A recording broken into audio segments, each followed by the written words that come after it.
मराठों का दिल्ली पर अधिकार।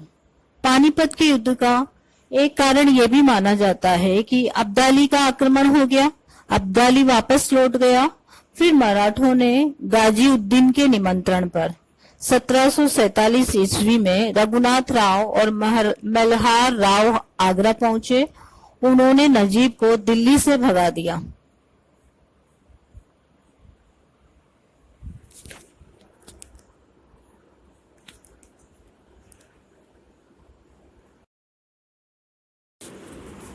अब हम देखते हैं कि मराठों का पंजाब पर अधिकार। कुंजपुरा और सरीन पर अधिकार करने के बाद मराठों ने तैमूर शाह और जहां शाह को लाहौर से भगा दिया। आपने इन दोनों का नाम पहले भी सुना है। अब्दाली जब लौटा था तो उसने अपने दो पुत्रों को, तैमूर शाह और जहां शाह को, कहाँ पे नियुक्त किया था? उसने जो है उसे पंजाब का शासक नियुक्त किया था इन दोनों को। तो मराठों ने इन्हें लाहौर से भगा दिया। मराठा सेनाओं ने कटक तक के प्रदेशों पर लूटपाट मचा दी। इस समय रघुनाथ राव को दक्षिण वापस बुला लिया गया। इस अभियान के कारण पेशवा पर ऋण की मात्रा बहुत अधिक बढ़ गई। इसके अतिरिक्त निजाम के विरुद्ध भी रघुनाथ राव की सहायता आवश्यक थी। पंजाब से जाने से पहले रघुनाथ राय ने अदीना बेग को लाहौर व मुल्तान का सूबेदार नियुक्त किया। यद्यपि उसने पंजाब के कुछ प्रमुख स्थानों पर मराठा चौकियां स्थापित की, किंतु इस प्रदेश की सुरक्षा का विशेष प्रबंध नहीं किया। उसने उत्तर भारत में व्यवस्था की जिम्मेदारी दत्ताजी सिंधिया को सौंपी और होलकर को उसका साथ देने को कहा। उस समय मराठों की शक्ति अपने उच्चतम शिखर पर थी।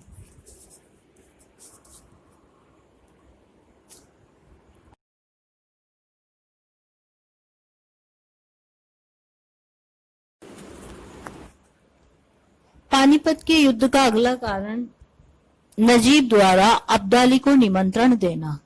नजीब कौन था? ये नजीब रोहिल्ला सरदार था।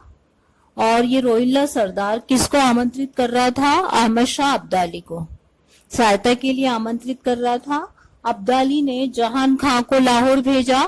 मराठों ने उसे हराकर भगा दिया और इस समय दिल्ली में गाजीउद्दीन ने सम्राट, भूतपूर्व वजीर और कुछ अमीरों का वध करवा दिया।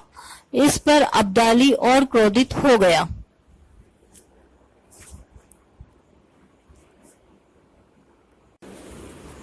अब्दाली द्वारा पंजाब पर पुनः अधिकार।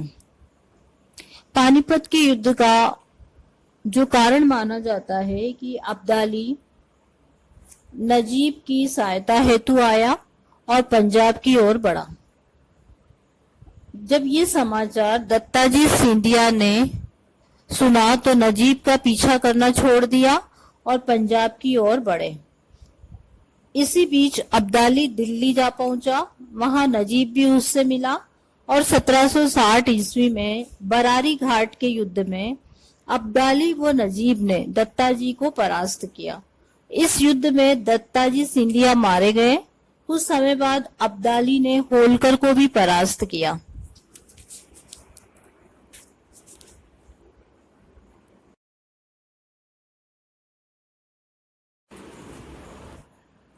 पेशवा द्वारा इस समय सदाशिव राव भाऊ की नियुक्ति की गई तथा नजीब और सुजाउद्दौला का अब्दाली से मिलना। उत्तरी भारत में मराठों की हार के समाचार सुनकर नाना साहब ने अपने चचेरे भाई सदाशिव राव भाऊ को एक विशाल सेना के साथ उत्तरी भारत में भेजा। इस अभियान में उसके साथ पेशवा का पुत्र विश्वास राव भी था। दोनों पक्षों ने सुजाउद्दौला व सूरजमल को अपनी ओर मिलाने का प्रयास किया। मराठों ने अवध के सुजाउद्दौला को वजीर बनाने का प्रलोभन दिया, किंतु उसने मराठों पर विश्वास नहीं किया।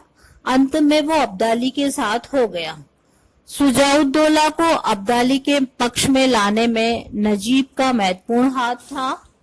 अहमद बंगश मराठों से त्रस्त था। अतः उसने भी अब्दाली का समर्थन किया। आरंभ में सूरजमल ने मराठों का साथ दिया, किंतु पानीपत के युद्ध में कुछ समय पहले भाव और उसमें मतभेद होने के कारण वो तटस्थ रहा।